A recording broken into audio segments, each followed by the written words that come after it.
네, 오늘 말씀 가지고 예수님이 오실 자리라는 제목으로 우리 간단히 말씀 좀 생각해 보겠습니다. 우리 오늘 본문은 예수님께서 역사적으로 어떻게 이 땅에 오셨는지를 소개해 주고 있는 본문입니다. 특별히 예수님의 생애를 기록하고 있는 사복음서 중에서 누가복음은 의사 누가의 특징을 고스란히 담아서 굉장히 역사적이고 또 관찰력이 있게 예수님의 생애를 자세히 기록했다는 특징을 가지고 있습니다. 그래서 오늘 본문을 우리가 읽어보아도 예수님의 이 땅에 오신 이 이야기가 역사적인 배경을 가지고 또 구체적으로 어디에서 태어났는지를 소개해주고 있다라는 것을 알게 됩니다. 오늘 말씀의 배경이 되는 1절과 2절 말씀 보니까 그때에 가이사 아구스도가 영을 내려 천하로 다 호적하라 하였으니 이 호적은 구레뇨가 수리아 총독이 되었을 때에 처음 한 것이라. 지금 누가복음을 기록하면서 특별히 예수님의 탄생에 대해서 소개할 때 누구 때에 이런 일이 있었다라는 것을 이 역사적으로 지금 소개를 하고 있는 겁니다. 그러므로 누가복음은 이 예수님의 탄생을 소개하면서 가이사 아구스도라는 로마의 절대 권력자로부터 시작한다는 것을 의도적으로 우리에게 드러내고 있습니다. 그렇다면 성경이 말하고 있는 가이사는 누구입니까? 이 가이사 아구스도는 누구입니까? 바로 로마의 전성기를 열었던 황제였습니다. 우리가 아는 것처럼 로마의 전성기를 가리켜서 팍스 로마나다 이렇게 불리는데 이 황제가 바로 로마의 전성기를 열었습니다. 이 본명이 옥타비아누스라는 사람인데 그는 당시에 이 신으로 불리던 율리우스 카이사르의 양아들이었다고 합니다. 그래서 이 로마 사람들은 옥타비아누스를 가리켜서 신의 아들이다 이렇게까지 숭배를 하고 또 그를 그렇게 불렀습니다.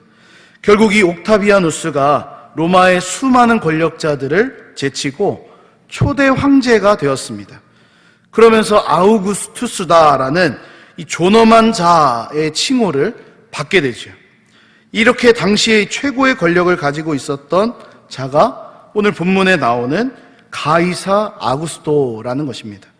이 황제가 지금 명령을 내리고 있습니다. 그러므로 예수님이 탄생하신 이 역사적인 배경을 보면 최고의 권력자 가이사 아구스도라는 이 사람이 로마의 황제로 살아 있었던 시대였습니다. 그래서 그 당시에 있는 모든 사람들, 이 로마의 지배 아래 있었던 모든 나라들에게 호적을 등록하라 이런 명령을 내리니까 모든 사람들이 어떻게 해야 되겠습니까? 이 명령에 따라야 하는 것이죠. 그 중에 요셉과 마리아도 호적을 등록하러 요셉의 고향이었던 베들레헴으로 길을 떠나게 된 것입니다. 이것이 오늘 본문 3절에서 5절까지의 말씀입니다.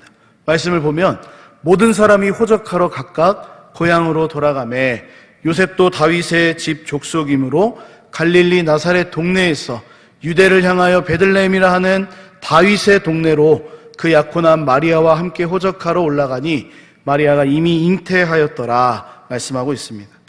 여기까지만 우리가 놓고 보면 이 요셉과 마리아가 지금 예수님이 이 땅에 오신 이야기, 이 모든 것이 로마 황제의 명령에 의해서 베들레헴으로 옮겨진 것처럼 그렇게 보입니다. 하지만 우리가 아는 것처럼 성경은 이미 오래전부터 바로 예수님에 대한 예언의 말씀으로 베들레헴 작은 마을이라는 그 도시를, 그 성읍을 선택하셨다라는 것을 알 수가 있습니다.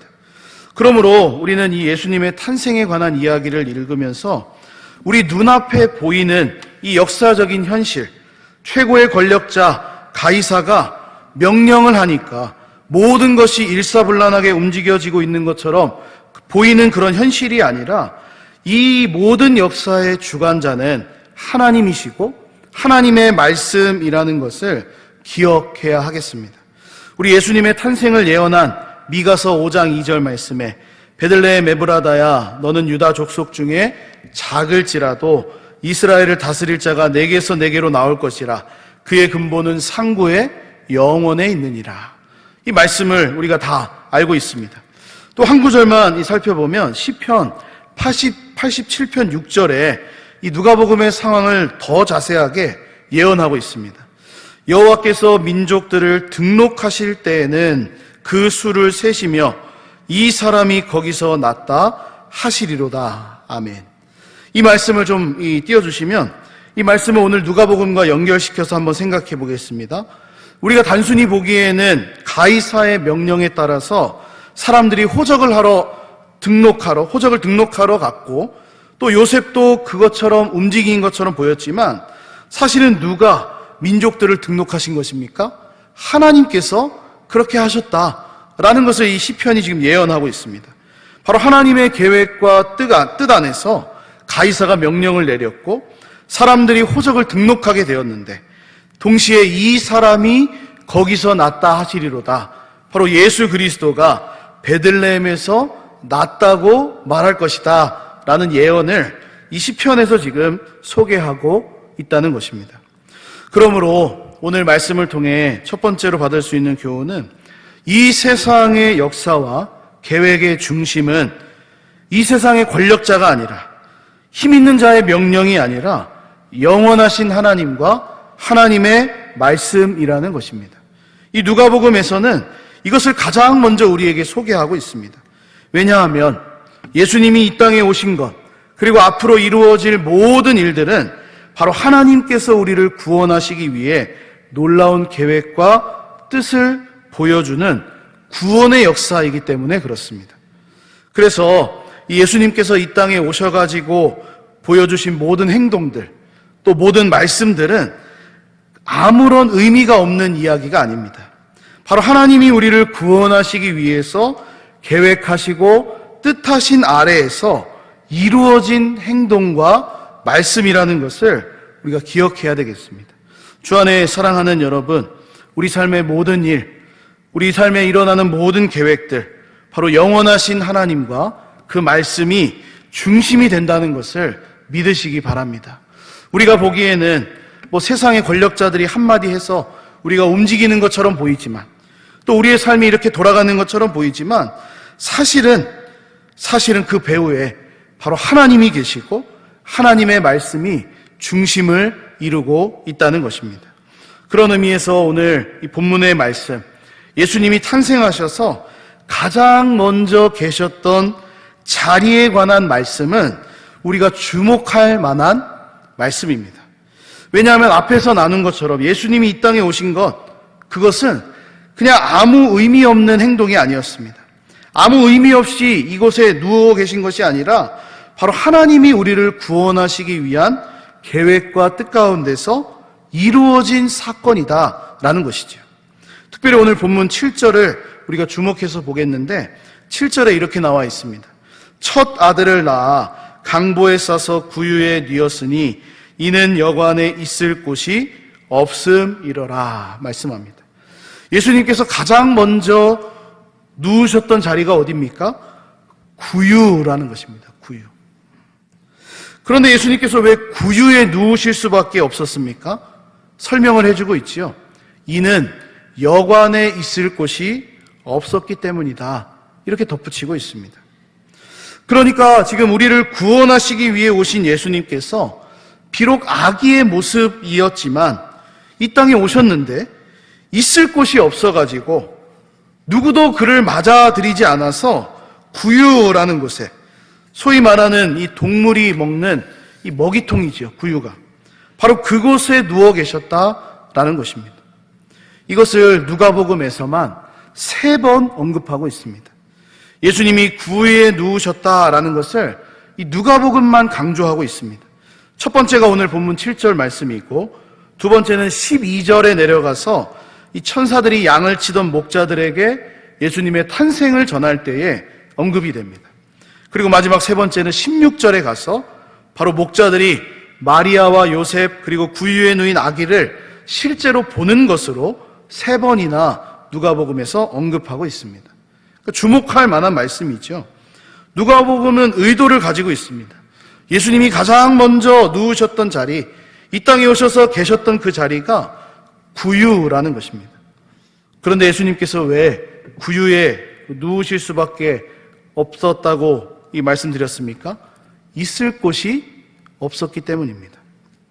여러분, 베들레헴이라는 동네, 예수님이 탄생하신 그곳은 아주 작은 동네였습니다. 그래서 미가서에서도 베들레헴 에브라다야 너는 유다 고을 중에 작을지라도 이렇게 표현하지 않습니까? 이 작은 동네에 가이사의 명령을 따라서 모든 사람들이 몰려왔습니다. 그래서 우리가 성탄절에 이 전야제 하게 되면 이 연극을 막 할 때에 막 사람들이 막 몰려 있으니까 있을 곳이 없는 것이죠. 그러니까 자연스럽게 이 작은 동네에 많은 사람들이 모이니까 당연히 묵을 곳이 없다는 것이 자연스럽습니다. 그런데 여기에는 단순히 그냥 있을 곳이 없어서 예수님이 구유에 누워 계셨다라는 의미보다 좀 더 깊은 의미가 있는 것이죠. 바로 예수님께서 이 땅에 오셨을 때에 누구도 예수님을 맞을 준비를 하고 있지 않았다라는 것입니다. 요한복음 1장 11절 말씀에 예수님이 자기 땅에 오셨는데 자기 백성이 영접하지 않았다라는 그런 말씀이 나옵니다. 예수님이 분명히 예언된 대로 오셨는데, 구약 성경에서 분명히 예언했는데 이스라엘 백성들 그 누구도 예수님을 영접하기 위해서 준비하고 있지 않았습니다. 베들레헴 에브라다라고 이야기했음에도 불구하고 누구도 준비하고 있지 않았다라는 겁니다. 그래서 예수님은 겉으로 보기에는 그냥 많은 사람들이 작은 동네에 몰렸으니까 구유에 계신 것처럼 보였는데, 사실 자세히 생각해보고 자세히 들여다보면 누구도 예수님을 기다리지 않았고 영접할 준비를 하고 있지 않았기 때문에 구유에 누우실 수밖에 없었던 것입니다. 어느 엄마가, 어떤 어머니가 자기 아들을 짐승이 먹는 밥통에 누이고 싶었겠습니까? 마리아의 마음 그렇지 않았을 것입니다. 그런데 누구도 준비하고 있지 않았기 때문에 거기에 계실 수밖에 없었던 것이죠. 주 안에 사랑하는 여러분, 오늘 말씀을 통해 우리가 보내고 있는 성탄절을 돌아보았으면 좋겠습니다. 우리가 보내고 있는 이 성탄절이 정말 예수님을 맞을 준비를 하고 있었는지, 아니면 약 2000년 전의 상황처럼 아무도 준비하고 있지 않았던 그 모습처럼 우리도 준비하지 않고 있었는지를 돌아보자는 것입니다. 예수님은 오늘도 우리의 마음속에 찾아오시기를 원하십니다. 그래서 요한계시록 3장 20절 말씀에 볼지어다 내가 문 밖에 서서 두드리노니 누구든지 내 음성을 듣고 문을 열면 내가 그에게로 들어가 그와 더불어 먹고 그는 나와 더불어 먹으리라 말씀하고 계십니다. 이 성탄절에만 예수님이 찾아오시는 게 아니라 바로 예수님은 오늘도 우리의 마음속에 찾아오시기를 원하신다는 겁니다. 그러므로 오늘 말씀을 통해 두 번째로 받을 수 있는 교훈은 내 마음속 자리에 예수님이 거하실 공간을 충분히 마련하자는 것입니다. 새로운 것을 가지기 위해서 정리정돈이 필요하죠. 이제 연말이 되었습니다. 이제 새해를 우리가 기다리는데 이 새해의 어떤 새로운 은혜, 새로운 것을 기대하기 위해서는 연말에 정리가 잘 되어야 합니다. 이 정리가 안 되면 새로운 것이 오면 올수록 더 복잡해지고 더 힘들어지고 감당하기가 버겁습니다. 저희 집도 2년 전에 이제 쌍둥이들을 맞이하기 위해서 집에 있는 거를 다 버렸습니다. 그래서 침대도 내다 버렸고요. 여러 가지 다 내다 버렸어요. 버리고 싶지 않았는데 버려야 됐어요. 왜요? 이제 태어날 아기들을 맞이할 준비를 하는 것이죠. 예전에는 이제 태어나면 태어나는 순서대로 그냥 막 살았으니까 이제 그런 게 없었는데, 요즘은 이 태어나기 위해서 준비를 엄청 많이 합니다. 손수건도 빨아놓고 기저귀도 준비해놓고 젖병 소독기도 갖다 놓고 온갖 게 다 있습니다.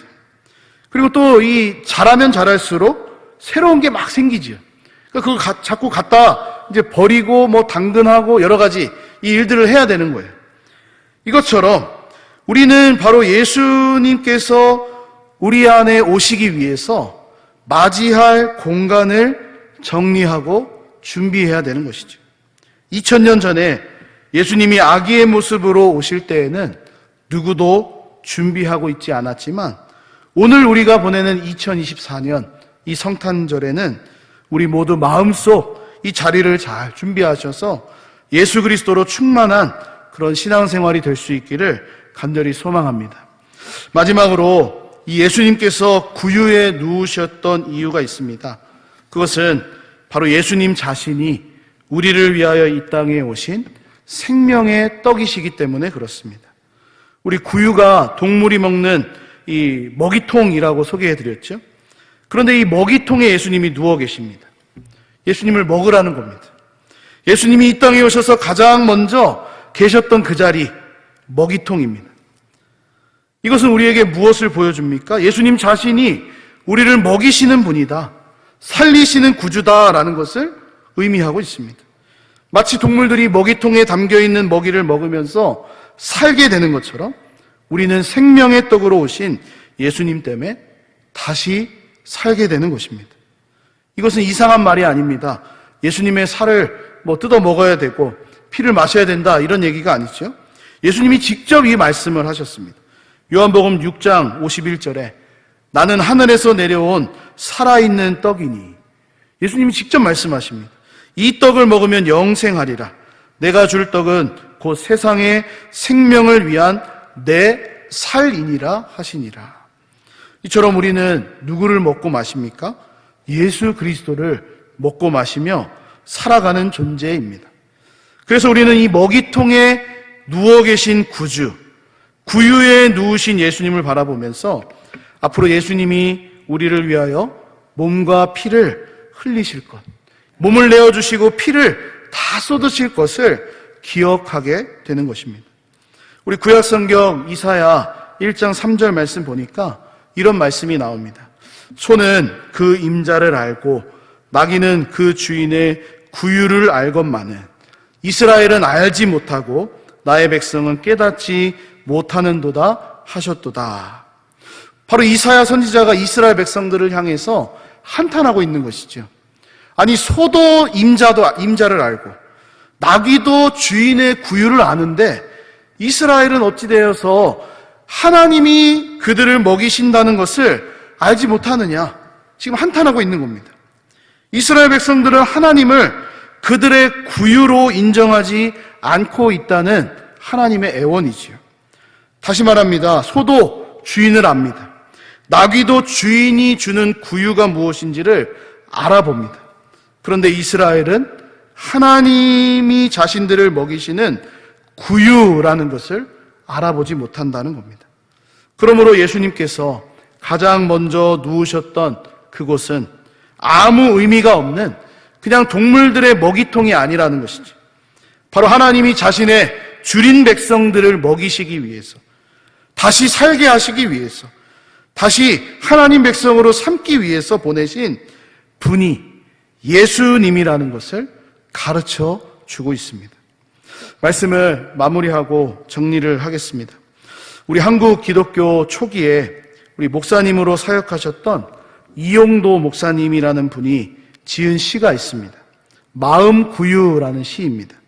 제가 말씀을 준비하다가 이제 찾아보았는데, 물론 좀 이분이 이제 이후에는 이 신비주의적인 경향을 가지셔가지고 아무래도 이제 기독교 초기다 보니까 이 전통적인 교단으로부터 좀 지적을 많이 받으셨다라고 합니다. 어쨌든 그래도 초기에 사역하셨던 목사님이시니까 이 목사님이 지은 시라는 점에서 우리가 참고할 만한 점이 있다고 생각합니다. 다른 것보다 이분이 지은 마음구유라는 이 시를 보면 이렇게 이제 나옵니다. 베들레헴 작고 추한 말구유를 허물치 않으시고 거기 나신 예수님이여, 나의 작고 추한 마음 구유에 탄생하시고 좌정하시옵소서. 이분이 이제 묵상하시면서 이제 이 시를 지으신 거예요.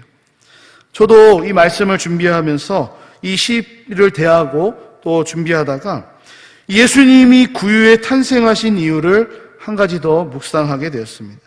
그것은 바로 구유가 우리의 마음을 의미한다라는 겁니다. 아무리 요셉과 마리아가 아기 예수님을 누일 구유를 깨끗하게 했다 할지라도 그 구유는 동물들이 먹는 먹이통이기 때문에 작습니다. 추합니다. 더러웠을 것입니다. 그런데 우리 예수님은 그것을 개의치 않으십니다. 그곳에 누우셨습니다. 악이라서 누우셨을까요? 아무 힘이 없어서 그곳에 계셨을까요? 그렇지 않지요. 돌을 명해서도 아브라함의 자손을 만드시는 하나님이신데 힘이 없어서 그곳에 누우셨을 것 같지는 않습니다.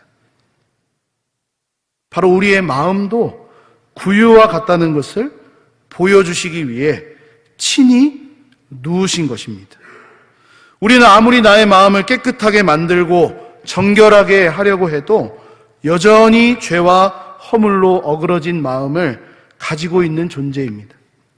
그런데 놀랍게도 예수님은 그런 우리의 마음에 거하시기를 기뻐하신다라는 거죠. 구유도 개의치 않으시고 누우셨습니다. 하물며 우리의 마음이겠습니까? 사도 바울이 이것을 아주 이 그림 같은 언어로 표현하고 있습니다. 고린도후서 4장 7절에 우리가 이 보배를 질그릇에 가졌습니다. 보배가 누굽니까? 예수 그리스도이시죠. 그렇다면 질그릇은 누굴까요? 우리의 마음이겠지요. 아주 그림 같은 언어입니다. 질그릇 같은 우리, 쉽게 더러워지고 깨지고 상하는 우리의 마음에 예수님은 거하시기를 기뻐하십니다. 작고 추하고 더러워도 두드리고 계십니다. 그러므로 우리는 2000년 전 이 구유를 개의치 않으셨던 예수님께서 우리의 마음에 거하시기도 개의치 않으시고 정말로 내가 너와 함께하기를 원한다라는 것을 말씀하고 계신다라는 것으로 우리가 받아야 되겠습니다.